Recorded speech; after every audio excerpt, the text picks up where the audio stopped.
Well, from flu to colds, have you had a cold that seemed to last for weeks on end? If so, you are not alone. Many people have at least heard of the term long COVID, but as 7 Action News anchor Keenan Smith tells us, long colds can be just as common. Well, one of the lingering mysteries of the COVID-19 pandemic has been the phenomena of long COVID. That's when you clear the active infection, but those symptoms like brain fog, chest pain, shortness of breath, or intense fatigue seem to linger. Now, COVID is not the only infection that can have long-haul symptoms.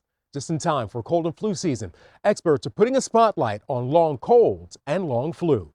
From sneezing to coughs to stuffy nose, there are colds, and then there are colds, the ones that seem to linger and are hard to shake. How long did those symptoms last? I would say at least 3 to 4 weeks, probably a little longer. I just laid in bed.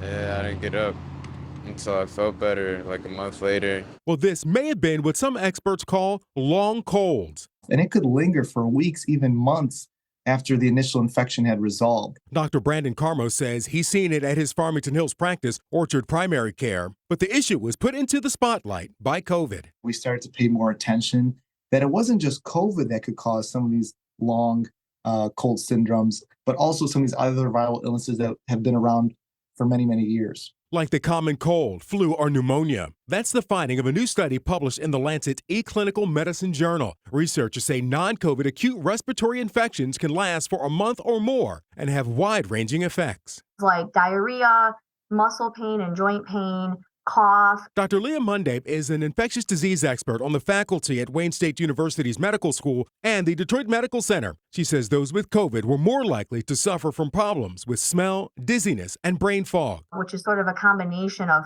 memory issues and difficulty sort of concentrating on tasks, as well as sleep problems. Another key finding, the severity of the illness has little connection to developing long-haul colds, flu, or COVID. So it's not that people who have long-term issues after COVID or after flu are the people who are the most sick. Sometimes it's people who have very mild illness. And that is an active area of study. So is how to treat the root cause of these long illnesses and their widespread, sometimes elusive problems. Often, the best approach is to treat the symptoms, supporting the patient physically and emotionally. Having compassion and listening, and patients want to feel heard, and even just being able to say to a patient, no, you're not crazy. Yes, other people are experiencing this. You're not alone.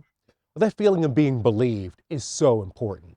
Now, Dr. Monday says she's looking forward to more research on this study, in part because this study was composed of people doing recall. They were actually self-reporting their symptoms, and that's subject to recall bias. We're all more likely to remember things that are really bad, even if it's weeks, months, or years down the line. Also, this study was composed of people who were primarily white, 97%, and overwhelmingly women.